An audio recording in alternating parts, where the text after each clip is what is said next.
You're listening to the Spark Radio Network, Internet radio like you've never heard before. Innovation, creativity, and imagination are all said to begin with a spark. So fasten your seatbelt and take the ride of your life and listen for the spark. You are listening to KLRN Radio, where liberty and reason still reign. Hey, this is John Preston, Marine combat veteran and Pacific Records recording artist. Just reaching out to have you check out our new album, Battle Cry, Songs of America's Heroes, an album featuring phenomenal other combat veteran artists like Scott Brown of the Scooter Brown Band, Ryan Weaver, Rowdy Johnson, just an incredible mix of people. This is all veterans telling our stories and our lives, and we're giving 100% of our proceeds to the Valkyrie Initiative to help veterans and first responders integrate back into society. I myself have battled with post-traumatic stress for many years and lost my own brother, a Marine Corps veteran, to suicide. I ask that you step with us and make this happen. We are in pre-order right now and release on March 17th. Go to iTunes, go to Amazon, buy. We plan on making the charts and making it at a very high level, and your support right now makes a difference. This is the release of my new song, Superman Falls, which is actually about the loss of my own brother, which happened last year, and I would love for everyone to check it out, to listen, and hopefully it'll make a difference in many lives. If you're 85 or younger, would you like peace of mind and comfort for your family? We're Final Expense Direct with an urgent message for you. The average funeral today costs over $8,000, but the most you'll get from government benefits is $255. How will your family pay the difference? We can help. Our senior plans start as low as just $1 a day and pay up to $30,000 for a funeral and other final expenses. Peace of mind is easy. There's no medical exam. You'll have lifetime coverage, and your plan can't be canceled as long as you pay your premiums. Call now for free information about our senior plans. Answer a few simple questions and receive approval right on the phone. Plus, call right now and we'll give you a discount prescription card for free. Call 800-553-8687. That's 800-553-8687. Again, 800-553-8687. 8687.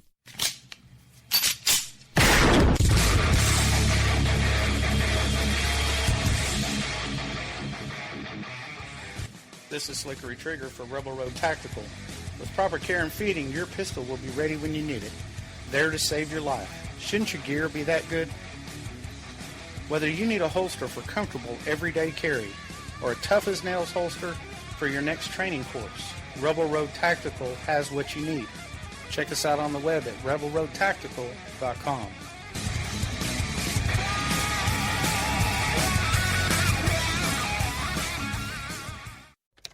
Sometimes riders feel lost, unsure why a passage may not be working. It takes another set of eyes to help us nurture our writing into full maturity. At Black Wolf Editorial Services, we strive to enable writers to develop and grow, offering manuscript critiques and line edits through a mentoring editorial style. We also offer assistance on generating a writer's bio for your websites. Black Wolf Editorial Services, nurturing your writing into maturity. For a full list of services, visit blackwolfeditorial.com.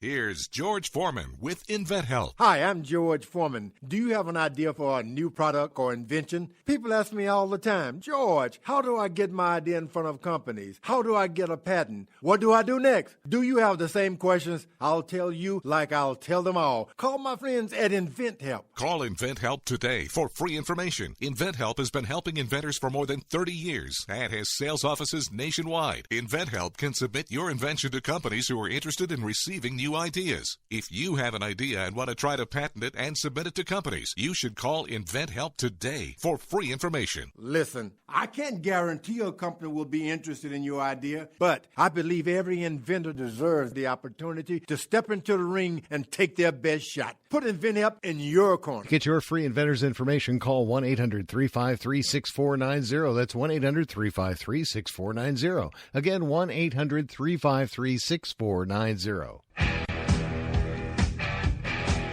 KLRN Radio has advertising rates available. We have rates to fit almost any budget. Contact us at advertising@klrnradio.com.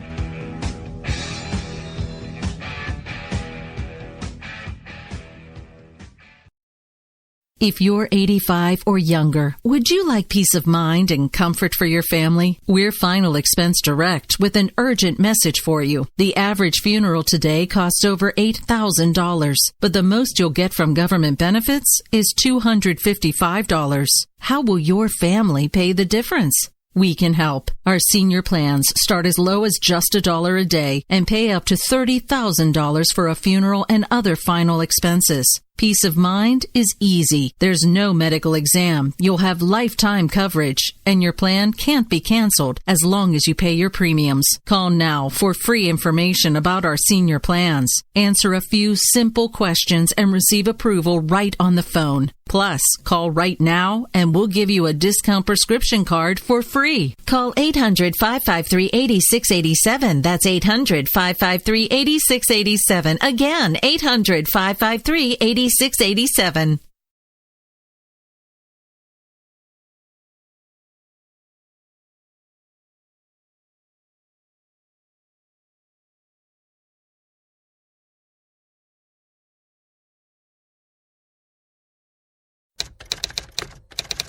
All writers are prone to becoming so attached to our characters and stories that we struggle to see why a passage may not be working. It takes another set of eyes to help us nurture our writing to full maturity. At Black Wolf Editorial Services, we strive to enable writers to develop and grow, shaping stories into masterpieces that can stand the test of time. Editing services are provided for all genres and all age categories. Services range from the critique of the short story through to line edits on full-length novels. We also offer assistance on generating writers' bios for your websites. We won't abandon you to the masses. We want to celebrate with you in your successes. Black Wolf Editorial Services, nurturing your writing into maturity. For a full list of services and prices, visit us at blackwolfeditorial.com.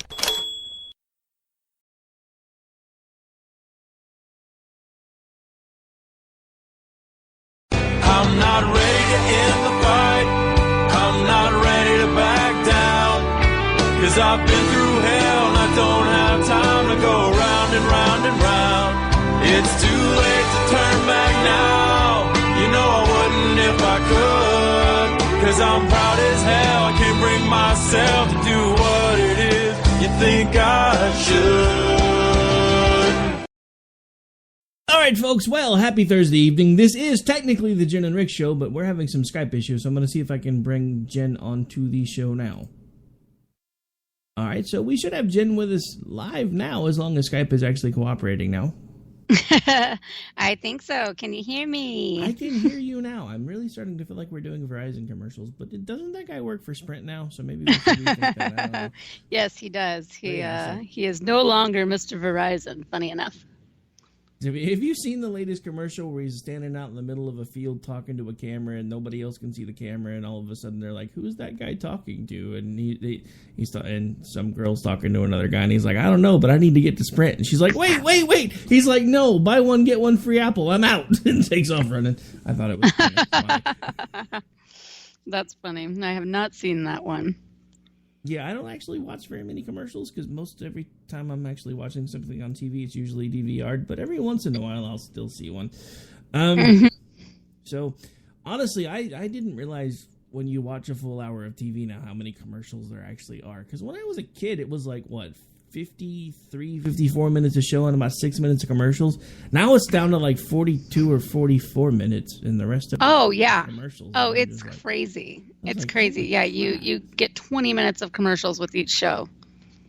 I mean, it's just, ew. I mean, come on. Oh my gosh, in a 30-minute show, like, forget about it. A 30-minute show is so weird. Like, it's only like 18 minutes. Yeah, it's crazy. We actually, because there have been a few shows that we were watching live lately, and it was driving my wife crazy because it was back when Dish was having a dispute with ABC's parent company. Sometimes the only ways that we could watch shows, which oddly enough, because this was still through the Dish receiver, even though we couldn't get the ABC channels, we could get the ABC app. So we were watching shows the day after they aired on the app, but of course it's just like on demand. You can't skip commercials. And my wife was like, "Oh my God, I forgot how many commercials there are on a live program." It's like, yeah, I think it's gotten worse since we've gotten it. It either feels worse or it's actually gotten worse in the last several years that we've had a DVR. because then, and again, before anybody jumps on me, no, Dish doesn't give me any money. But one of the things that I love that they have is they have the hopper, which on most network channels, there's an option where if it's the day after it's been recorded, it automatically asks you if you wanted to jump over the commercials. I don't know why that has to be a yes or no question. Who the heck is going to choose no? Right. No, that is really cool. It's like the only one that I've seen that does that. But yeah, and there's Fox won't let you do it unless it's been on there for like a week, and CBS is like 2 weeks. But NBC and ABC are like, yeah, day after, we're good. Go ahead. I'm like, sweet.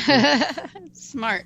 But yeah, so actually Dish got sued over that years ago because they didn't ask consent of the channels to make sure they were okay with people just being able to automatically skip their commercials, which is when they got to opt in to when the skips would be allowed.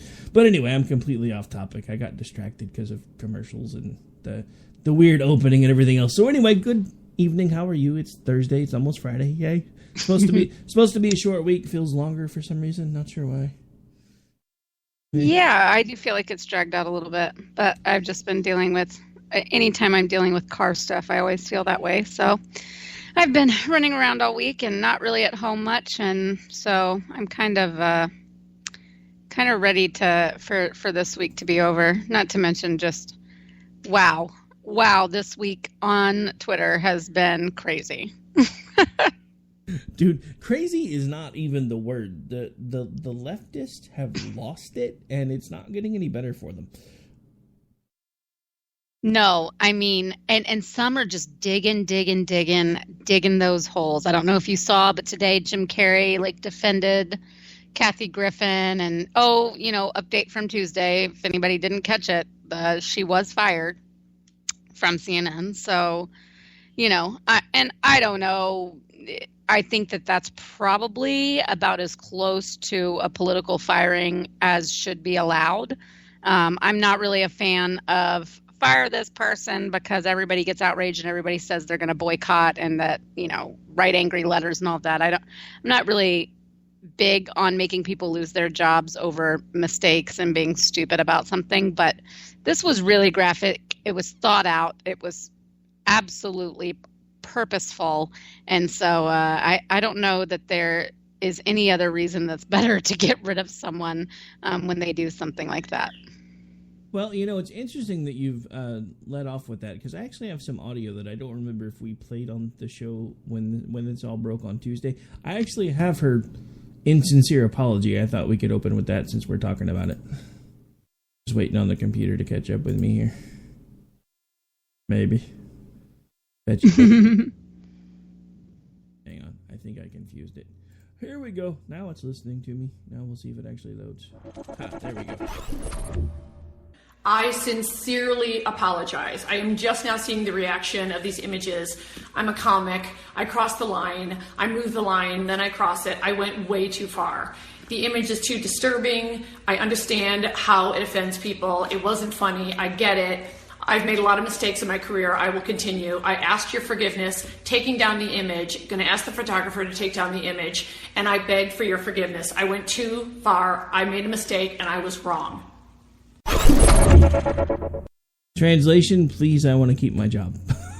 That was so weird. I mean, I don't know. It just seemed like I'm just saying this and you better take it. And please, will you just let this issue go? Because I'm saying I'm sorry and I need you to get over it because I don't want to deal with your crap anymore. That's what that sounded like. I'm saying I'm sorry because I have to, and it sounds robotic because I really, really, really don't mean it. But please don't fire me because I want to keep my job. It sounded even less than, it didn't even sound as much robotic as it sounded like pissed off. Like, I'm sorry you idiots were offended, and now I have to apologize for it. I went too far. Here's my excuse. Blah, blah, blah. So I've apologized and forgive me. It was just angry. You peasants just don't understand comedy. Get away from me. Oh, my gosh. That's just like that. And there was a big argument about, that story came out about that, Barron Trump saw it and thought it was his dad. And a lot of people start arguing about whether that would be true or not, or if it's just a White House ploy or whatever. I mean, it really doesn't matter. The fact is that a lot of 10, 11, 12, 13-year-olds saw that. Whether it's your father or not, that must have been kind of horrific and scary and confusing. Most of these kids, it was so gory and realistic looking. You just can't help but think that if someone with a less mature brain did, and obviously, emotional immaturity saw something like that they would understandably get upset and be freaked out by it, much less someone's son. So I don't really care if the story is true or not. If it is true, that is horrible. I'm sorry that Barron was traumatized by it, and there's arguments about whether that could even be trauma or not. I think it would be traumatizing if you truly believed that was your dad's head someone was holding. Absolutely, you would be traumatized. But the point is that it really doesn't matter if he did or didn't see it, and whatever, White House playing politics, who cares? It really doesn't matter. The point is that was just so disgusting, and that there were lots of children that saw that, and most of them probably didn't know whether it was real or not, and the kind of impact that could have. It was just completely irresponsible and thoughtless. One of the things that I found most disturbing about that was former Jeopardy contestant and now children's book author was actually making fun of Barron Trump about the trauma, which I thought was kind of interesting. Yes, Ken Jennings, I'm talking about you, you heartless bastard. Oh, I'm sorry. Did I say that out loud? My bad.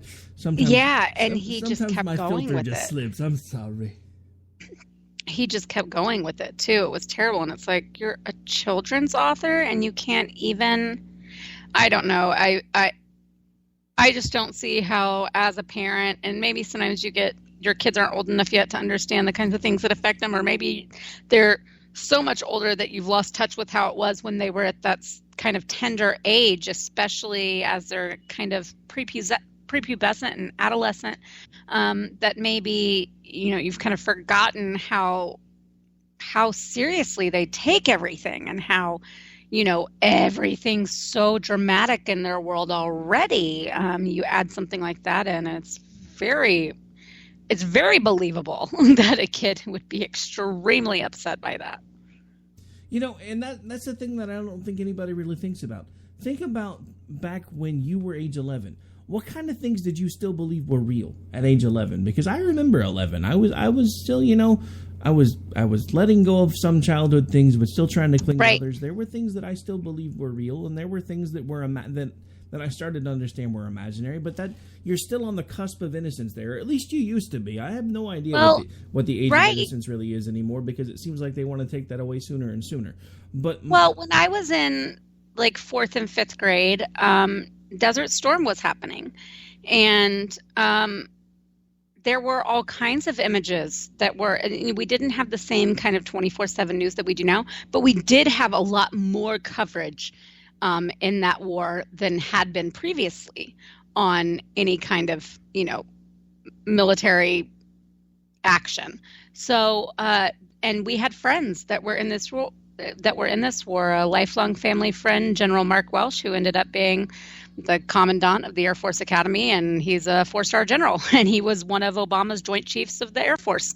So he was flying F-16s in Desert Storm, and we were glued to the table, and we would to the TV, and we would watch him. We would write him letters, and any time that there was reports of casualties or of some sort of, that there were cameras around when there was an explosion or whatever, and when that was shown on TV, I would cry myself to sleep, because it was so real to me. I knew someone that was directly involved, and some other people too, but this person specifically that was directly involved and could be a casualty at any point. And then you would see the kids, and as an 11-year-old or a 10-year-old, I'm like, I can't imagine, like, I'm going to ballet rehearsal and I'm, my mom's taking me to get an ice cream because we got good grades that week, and they are literally fighting for their lives or running for their lives. I mean, this is not a hard concept, people. It absolutely is a time period in which you would be easily upset by these kinds of images.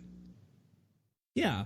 I mean, and that's kind of the whole thing is, we're talking about a child. I mean, he is still a child. Even if you dislike his father, he's a child. I thought we had a rule with politics, at least I've always tried to keep a rule in politics and political discussions, that children below the age of 18 are off limits. Now, once they're adults, if they're out there and they're related to a president or a former president and they're saying and doing stupid crap, then that's one thing. That's why, in my opinion, Chelsea Clinton is fair game. What surprises me, and we talked about this on Tuesday, was the fact that not only did she actually disagree with what happened, and we figured she probably would because of the fact that her dad was a sitting president, and she probably saw some of this stuff going on firsthand, even if not to this scale. But at the same time, she actually spoke out against it, which is probably the first time in weeks, probably months, that I've given her credit for much of anything, because she actually did the right thing in this instance and said, this isn't something that should happen. I don't care who the sitting president is. These are not the type of things that should happen. That's just not right. I don't care if it's burning them in effigy. I don't care if it's hanging them from a tree. I don't care what your justification is. And that's what's been driving me crazy, because every time we talk about this, or I point this out to somebody on Twitter and be like, look, how would you feel if this was your child looking at a severed head of you on TV and they're like, oh my God, is that really my dad? Well, how did you feel when Obama was hung in effigy? Why is the right cherry picking this issue when they've done so many terrible things? I said, name one time that you have ever in my whole time on Twitter or on the radio condoned someone hanging Obama from a tree in effigy or lighting a former president's effigy on fire. Just find me one time, because I've spoken out against it on all sides. The fact that you were so outraged over Obama's, but now you're justifying this one because of what you saw other people do to Obama, means to me you don't give a damn about this one, because justification means you're okay with it and you're just trying to explain why it should be allowed this time. I'm sorry, it shouldn't be allowed. There was someone who was fired because they were, as a rodeo clown, they wore a mask of Obama while they were working, and they were fired and banned from ever being in the rodeo again. Right. Well, and I think, it's not so much that, I don't know. I think that I think it can be allowed. It's going to happen. I think we as a society should severely disavow it. I think that we should shame and be disgusted by anybody that does. And I think that we should not prop them up or make excuses for them. So, we can't take away their right to do it, but we can absolutely be heard that no matter whose side politically they're on, that we are not going to tolerate this kind of disgusting violence and effigy. No, exactly. All right, so we talked about this for half the show last Tuesday, and now we've burned up a quarter of the show on it now, so I want to move on because there's more stuff in the news. So anybody remember the hashtag Covfefe? It's been going around, and everybody's been like, oh my God, make up a funny definition because Trump had a typo and won't admit it. I have a friend who actually found a translator program that translated it, and it's actually an Arabic phrase, interestingly enough, but nobody bothered to do that. Well, I saw that today. I still think it's BS. I don't think that's what that was at all. I think it was a typo for coverage, and then, he made up an excuse about it. It's interesting what it is, but I think he would have used a hashtag. I think he would have put a period and made that in its own word, if that's truly what he was doing. But it is interesting what you can find, was found that the meaning is. Hang on, stay with me for a second, because this is exactly how this crazy SOB's mind works. And think about this, though. He does this as a supposed slip-up right after he comes back from a trip in the Middle East. Because he didn't know what that word meant before he left there. I still don't think he does. I don't think that. I just don't buy it. I don't at all. I'm sorry. I'm not a. I think he would have already broken down and said it. No, I don't, because I do not buy this for 1 second. Come on, he's had wall-to-wall coverage for 48 hours over Covfefe. Nope. I mean, come on, nope. We can. I mean, look, it's fine. We disagree. I just don't. I'm sorry. I type Covfefe and there are 4 different things that it could be. My iPhone does coverage. Okay. And it says press coverage. I understand what you're saying, but what I'm saying is The simple fact of the matter is, I think it was a play. I think it was a way to get people's attention. He does this stuff all the time.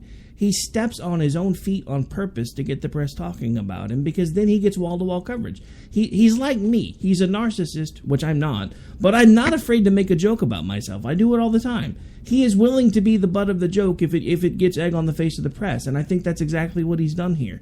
Because, again, I don't believe in coincidence, and the fact that he managed to pull off this supposed typo within a day of leaving the Middle East, and it also happens to be an Arabic phrase for "I will stand up," in context with what he was typing, I'm sorry. To me, it makes sense. If you want, whatever. We're going to completely disagree. I think that is just way too covert for anything with him on Twitter, especially. Yeah, I don't. But I just don't. I just don't buy it. Not for a second. There have been layers to what he's done quite often that nobody's catching until now. So I guess, but I still think that this was a silly thing that then he, did what he does and says, "Oh no, that's on purpose," and then keeps running with it. And he's not the type to delete a tweet, anyways, even if it was wrong or whatever. I mean, he's the type to let it go, and he doesn't. He has always thought any coverage is good coverage, no matter whether it's bad or not. And he thrives off the press, going against him. So I think if it turns into something, it turns into something, and that's great for him. And he's like, haha, okay. Or if it hadn't turned into anything, then same thing. It would have just kept going. I mean, I could buy the argument if it wasn't for the fact that it actually turned out to be a phrase in Arabic. Well, the thing is that so then I searched it multiple times and could not get it to come up that way, even with the spaces and the apostrophes. But then when I put it in and then I used the phrase, "I will stand up" with it, then I could find some instances of it. But it was really hard to find as if it was in any way like a common usage of it. But I don't speak Arabic. I just was searching, trying to do my own little internet sleuthing to try to figure it out. Well, actually, also, I think. Go ahead. I have a friend who's fluent in Arabic, and I actually disagreed with him at first because they messaged me and said this means stand up. So I searched it, and I just searched Arabic words for stand up, and it actually came up as a different word. And they were like, "No, I'll show it to you." And then they sent me the screenshot. I'm like, "Oh, wait, you didn't mention this was a phrase." So then I did it just like they did it, and it came up. I mean, the fact of the matter is, I could buy everything else that you're saying, and I normally would be right there with you, except for the fact that this actually did turn out to be an Arabic phrase. So, yeah, but stand up what? Stand up what? No, like stand up to the press. It's the phrase. Like, whatever. He's already been doing it. Like it just doesn't carry any sort of weight or significance to me that it seems like it would be anything. Are you going to talk over me all night just because you want to disagree with me? I mean, look, all I'm trying to say is it's an actual phrase. It's not just the word stand up. It is a sentence. It's the phrase "I will stand up." So in that context, it makes sense. And on that note, we've said this like 5 times, so we need to take a break and then we can move on to something we don't disagree on, so we can stop walking all over each other and people can actually hear what we're saying. All right, folks, we're going to take a break. We will be right back. I'm not ready to end the fight. I'm not ready to back down. 'Cause I've been through hell and I don't have time to go round and round and round. It's too late to turn back now. You know I wouldn't if I could. If you're 85 or younger, would you like peace of mind and comfort for your family? We're Final Expense Direct with an urgent message for you. The average funeral today costs over $8,000, but the most you'll get from government benefits is $255. How will your family pay the difference? We can help. Our senior plans start as low as just $1 a day and pay up to $30,000 for a funeral and other final expenses. Peace of mind is easy. There's no medical exam. You'll have lifetime coverage, and your plan can't be canceled as long as you pay your premiums. Call now for free information about our senior plans. Answer a few simple questions and receive approval right on the phone. Plus, call right now and we'll give you a discount prescription card for free. Call 800-553-8687. That's 800-553-8687. Again, 800-553-8687.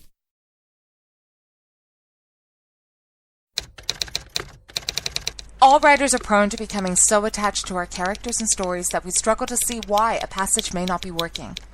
It takes another set of eyes to help us nurture our writing to full maturity. At Black Wolf Editorial Services, we strive to enable writers to develop and grow, shaping stories into masterpieces that can stand the test of time. Editing services are provided for all genres and all age categories. Services range from the critique of the short story through to line edits on full-length novels. We also offer assistance on generating writers' bios for your websites. We won't abandon you to the masses. We want to celebrate with you in your successes. Black Wolf Editorial Services, nurturing your writing into maturity. For a full list of services and prices, visit us at blackwolfeditorial.com.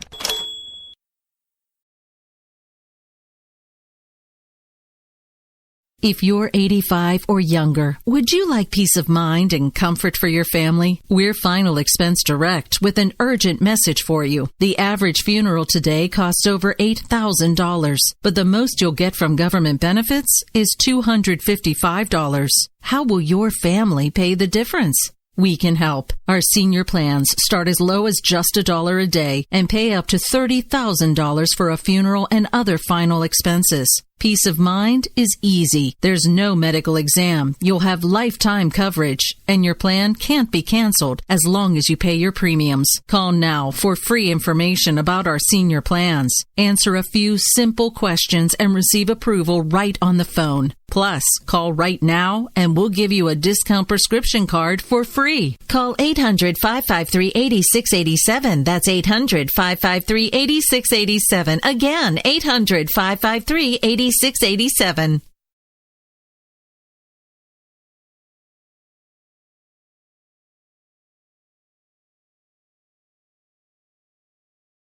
Hey, this is John Preston, Marine Combat Veteran and Pacific Records recording artist. Just reaching out to have you check out our new album, Battle Cry, Songs of America's Heroes, an album featuring phenomenal other combat veteran artists like Scott Brown of the Scooter Brown Band, Ryan Weaver, Rowdy Johnson, just an incredible mix of people. This is all veterans telling our stories and our lives, and we're giving 100% of our proceeds to the Valkyrie Initiative to help veterans and first responders integrate back into society. I myself have battled with post-traumatic stress for many years and lost my own brother, a Marine Corps veteran, to suicide. I ask that you step with us and make this happen. We are in pre-order right now and release on March 17th. Go to iTunes, go to Amazon, buy. We plan on making the charts and making it at a very high level, and your support right now makes a difference. This is the release of my new song, Superman Falls, which is actually about the loss of my own brother, which happened last year, and I would love for everyone to check it out, to listen, and hopefully it'll make a difference in many lives. I'm not ready to end the fight. I'm not ready to back down. 'Cause I've been through hell and I don't have time to go round and round and round. It's too late to turn back now. You know I wouldn't if I could. 'Cause I'm proud as hell. I can't bring myself to do what it is you think I should. All right, folks, we're back. We're live. We're going to put the Covfefe skirmish of 2017 behind us, and we're going to move on to the next topic. Actually, we were talking about something off air that I decided to call an audible, and we're going to open with that. So, Jen, why don't you go ahead and lead in with what we've been talking about while we're on break? Okay, so we all know that we've kind of been burned a lot, probably a lot more recently. I don't know. There's been quite a few little up-and-coming conservative stars. A lot of people will talk about this, about like, you know, maybe it's not so great, just like with celebrities even, conservative celebrities. Maybe not put all your stock in them. Maybe we shouldn't prop them up so much and put them on this stage because it's unpredictable what will happen. We had the case of C.J. Pearson. You know, more recently we saw Tommy just kind of take a nosedive right off the conservative platform. And, you know, I know that it's easy to be like, oh, they're young. This is someone like bucking their friends and the ideology that they've been indoctrinated with. They're independent thinkers. Look at them go. We need to prop them up and make them stars, or just, encourage them and this and that and whatever. And I think it's just truly foolish. I hope we will learn from this and stop doing it, but we won't. It happens, and media always does this kind of thing. But I just want to speak from my own experience. Having gone to college in the mid-2000s, early to mid-2000s, I was a part of several different organizations that helped encourage and support and foster my conservatism at a very, very liberal school. And to act as if they aren't out there, I know that the liberal indoctrination for young people is out of control, and that there's definitely more progressives than there are conservatives coming out of these younger generations at the moment. But that's kind of always been the case. It's been like that for 60, 70, I don't know, maybe 100 years, but for sure for at least the better part of half a century. So this is not really anything new. But that doesn't mean there aren't those that are conservative-minded, even maybe call themselves Republicans. There's definitely a lot of ventures into libertarianism and the college crowds.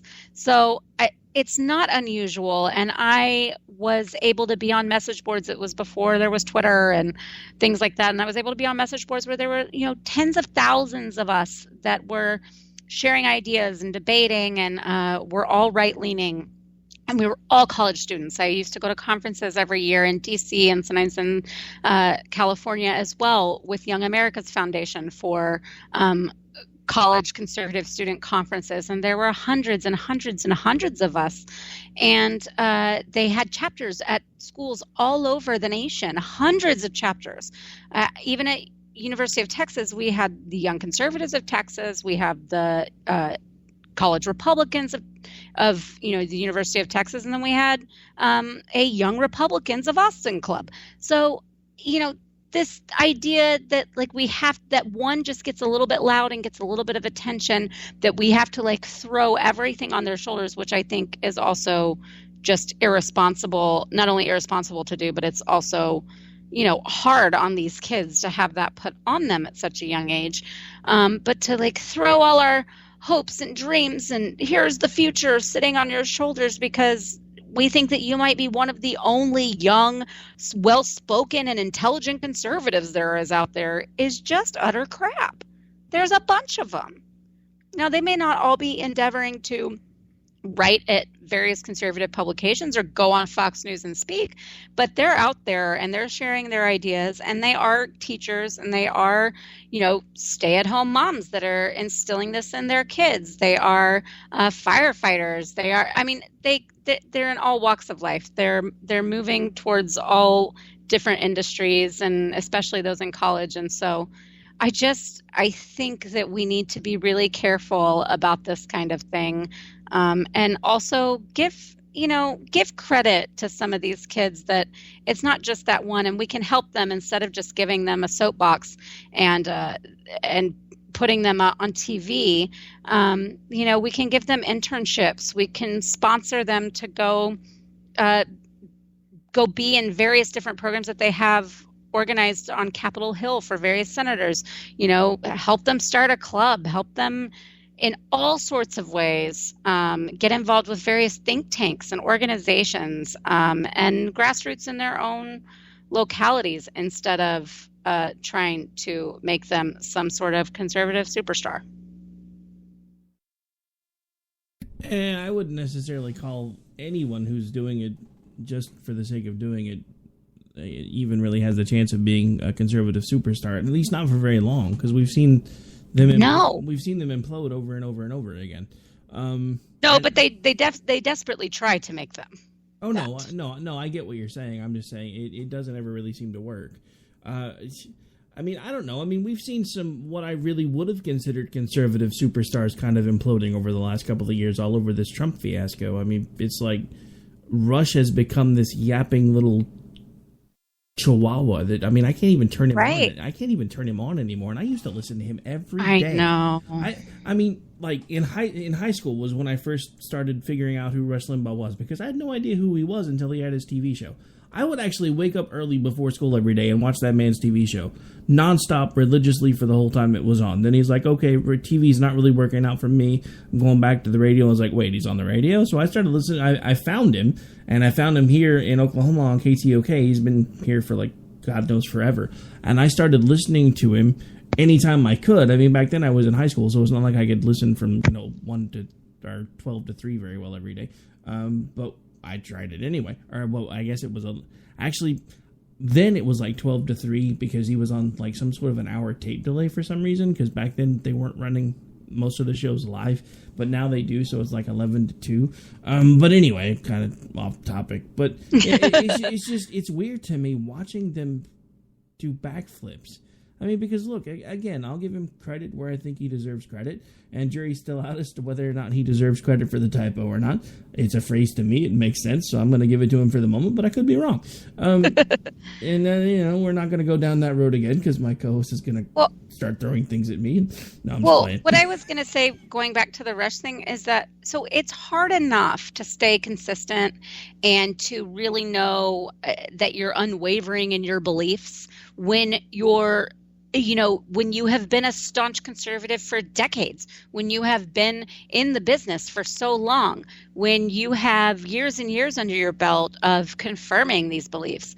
And it's hard enough to not become a hypocrite, as we have seen with very many of these people, in the light of fame and fortune and ratings and all of these things. It's hard enough on these grown adults. So think about how much harder that is for these kids that we tried to make celebrities out of. Yeah, exactly. And that's part of the reason why I've always been a staunch believer in let's not put kids into the spotlight too early. I mean, I've always even had problems with like child actors, because you've seen how many of them have gotten a big head from being on a TV show for a few years, and you see them where they are now, 25 years later, they're living under a bridge somewhere, getting smacked right, because they got a big head. They crash and burn. Money. I mean, and it even happens to some of the younger actors that get positive exposure.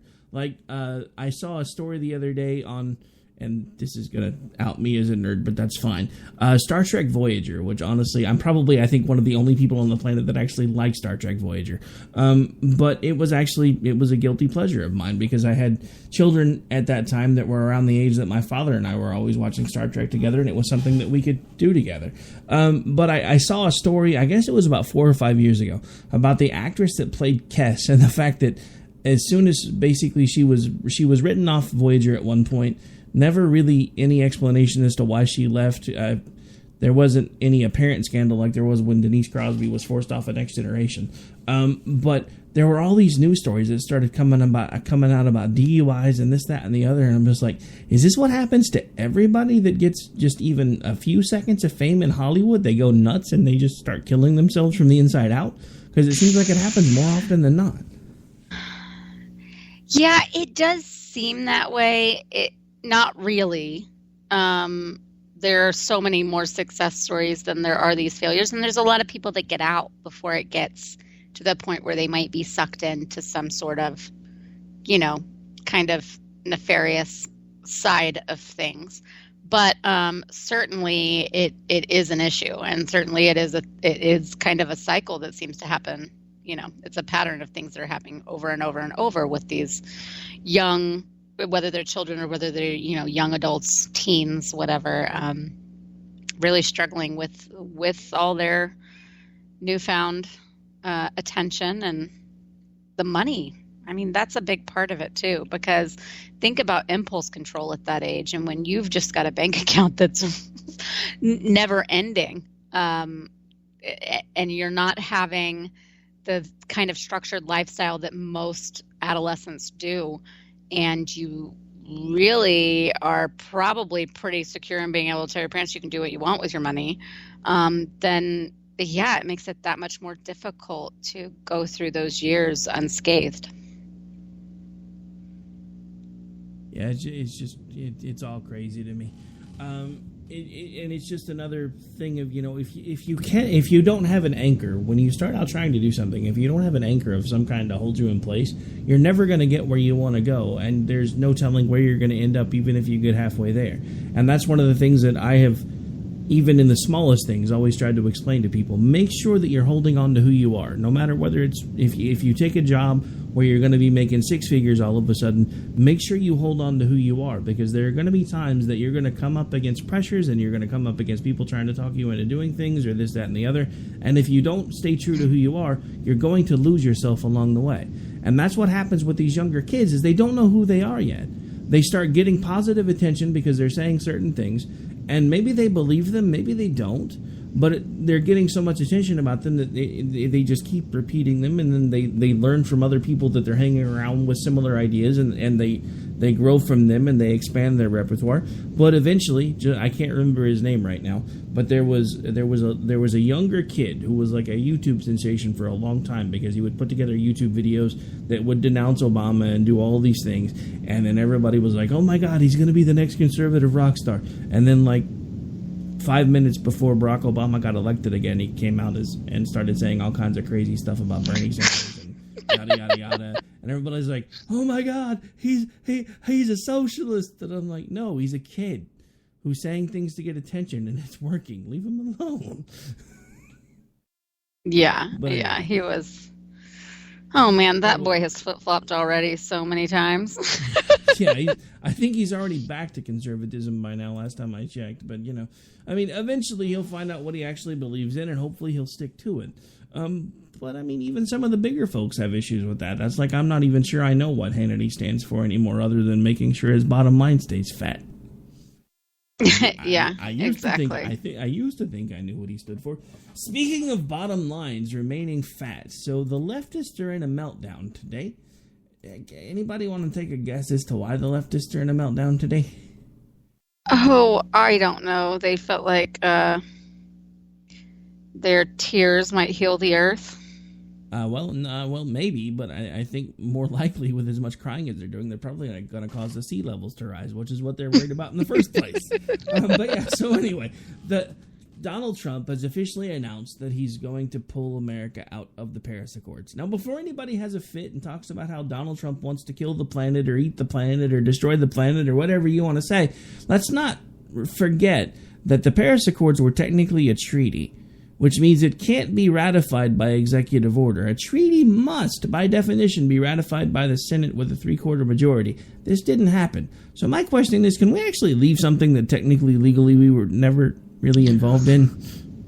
Well, that's right. This is...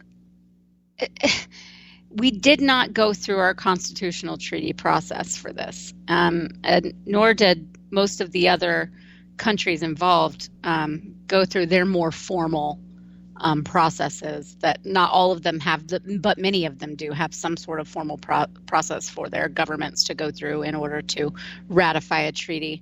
And nobody did this. This was just like a show of hands and a feel-good pat on the back. It's not international law. It's not even a codified arrangement in any way other than it's so silly. So all of the, of course, crazy crying and whining and, oh my gosh, everybody's going to die is just really silly. Because if it was really that important, and if all these governments really believed that it needed to be an internationally binding agreement, then they all would have insisted that the countries go through their legislative processes. Yeah, I don't know what to say at this point about this, because, look, I am not a believer in man-made climate change. I've never hidden that. But not only that, this is an agreement that technically has no teeth. There's no enforcement capability to make sure that people are actually paying the things that they say they're going to pay. But we would, because we always do. There are, at last count, 155 signatories in this agreement. I believe the entire thing was supposed to be like, what was it, like $155 billion a year, somewhere around that mark, where if it was evenly being shared, basically it would be like $1 billion a year.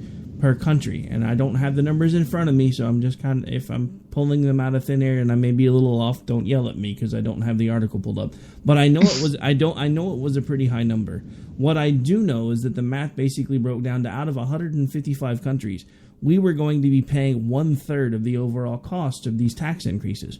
1/3. So even if my math is right, let's say $155 billion per country. That's 333 some odd billion a year on us, and the rest is divided up among 154 other countries. So why is it that when we're already doing all of the things that we're doing to keep our little corner of the planet cleaner and greener than everybody else, and China and India are slated to open, what is it, between the two of them, 30 more coal mines by 2050, and we're already back down to pre-1995 levels as far as coal mines, and we're doing all of these the other things that we're doing.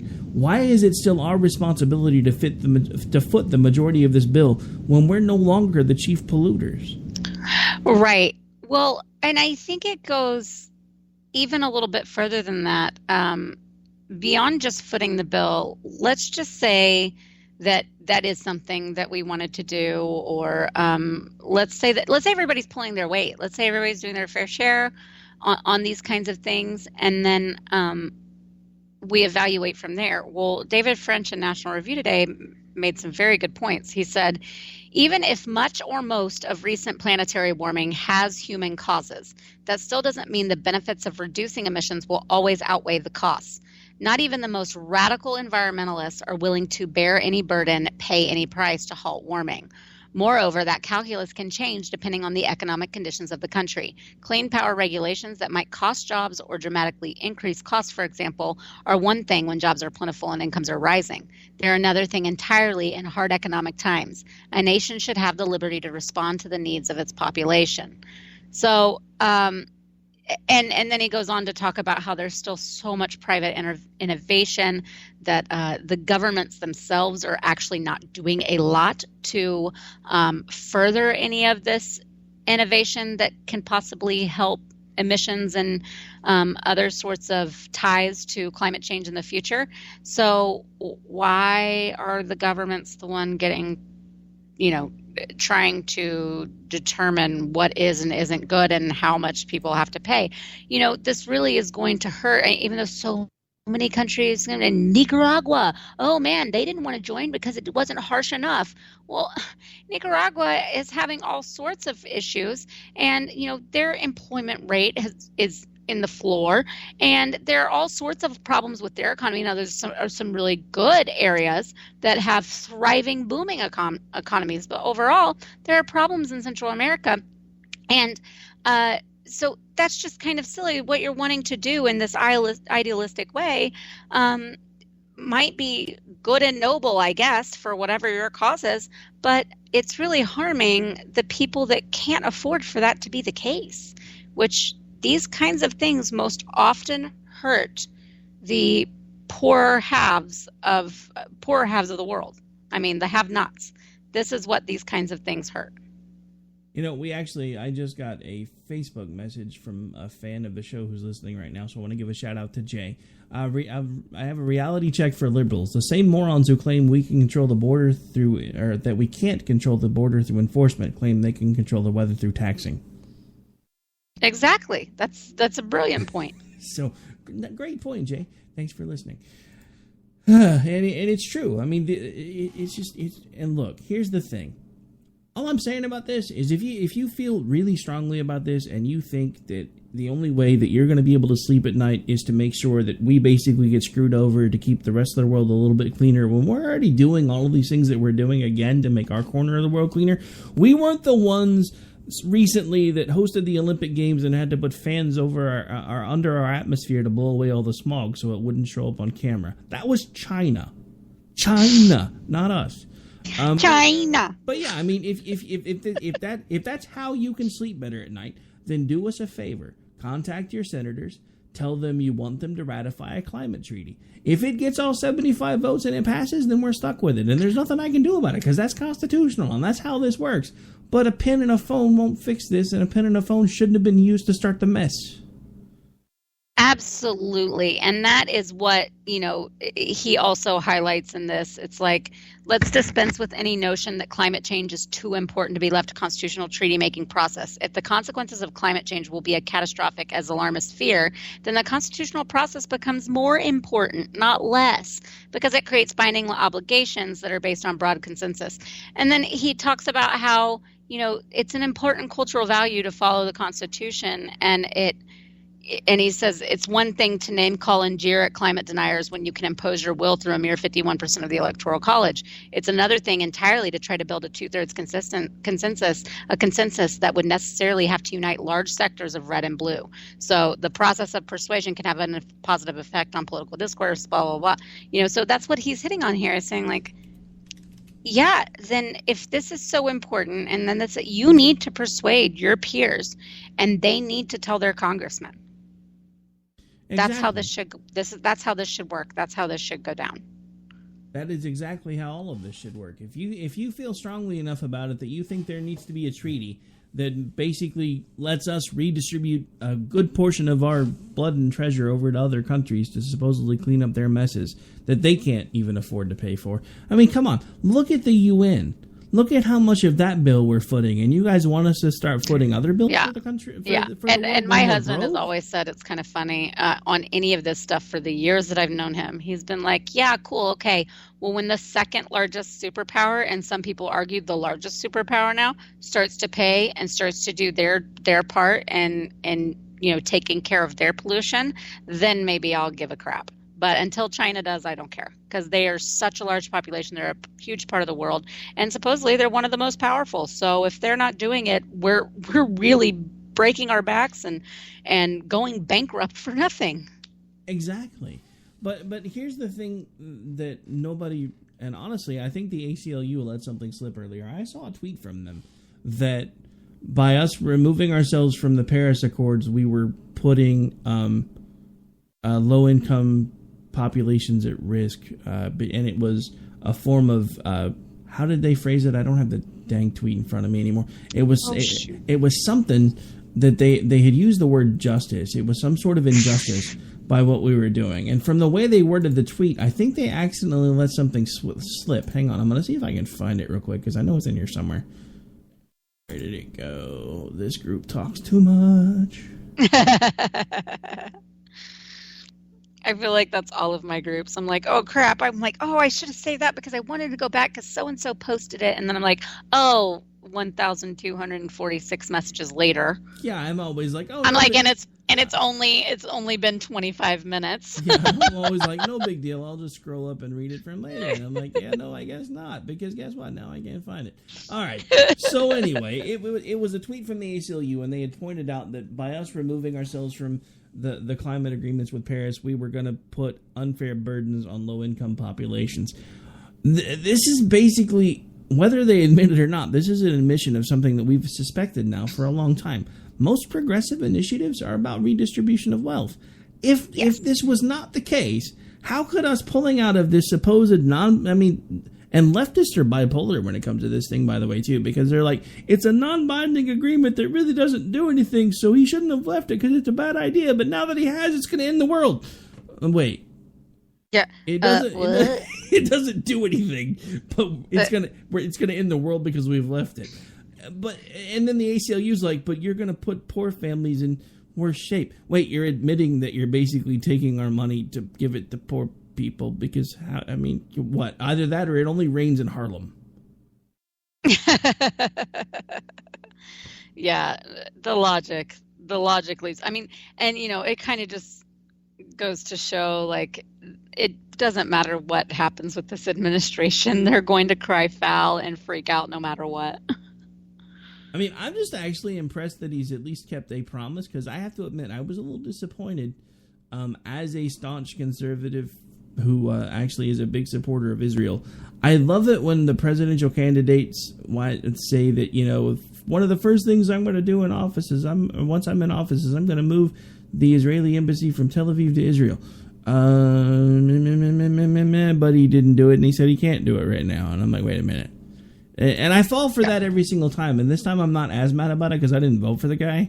You know, so I'm just like, yeah, I kind of figured you were blowing smoke about half this stuff anyway, but I kind of wish this was one of the ones that you were keeping your word about. But I have to give him props for this one, because from everything that I've seen, this was going to be an economic killer, and it was just another way to take money from us and give it to poor people. Yep. Look, if I want to give money to poor people, I have people that I drive by every day that have signs out. If I want to give money to poor people, I'll take care of them. Because at least then I'm helping the local poor people. What upsets me about those people is kind of the same thing we find with things like climate change and all these other ideas they have about how we know better what to do with your money than yours. Or all these little videos you see on YouTube of the supposed guy with the holes in his jeans, dirt all over his face, takes a $20 bill from somebody, and then they come back 5 minutes later, show him sneaking off and getting into a Lexus and driving home. Huh? Yeah. Ugh. Those videos, they make me angry. But I mean, yeah, granted, those are probably few and far between. It's kind of like that whole thing of, you know, does every Hollywood actor go off the rails and get high on smack and go live under a bridge? I'm sure not all of them do that, but when you see the people that are basically, you know, living what a lot of us used to look at like a dream, and they've taken it and just completely ran with it and screwed it up, you're just like, you dumbass. Yeah. Yep. I always wanted to do what you're doing, and you got to do it, and you screwed it up. That's honestly the internal dialogue I've had pretending Sean Hannity and I actually would ever have a conversation, because he's like way up here still and I'm way down here. But I read his tweets all the time going, dude, you're half the reason why I started this show, and now I'm ashamed that I used to listen to you. Anyway. Well, it happens. We all get burned by, you know, people we look up to, because guess what? Humans are fallible. Yeah, I mean, that's what happens. And that's true, too. I mean, I try not to hold them to too crazy a standards. But it is disappointing, that's for sure. There was something else I wanted to get to, but we're out of time. Boo. Guess this is what happens when we spend too much talking about what may or may not have been a typo. Anyway. Oh, well, we always go off on tangents, though. We always take a little too long on, or more time than we expect to take on topics. All right, so as we always do on the way out the door, I will be back here in just a few minutes with America Off the Rails. Since we had a short week tonight, this week, I will make sure to do a live show tonight, because this will only be the second one for America Off the Rails this week.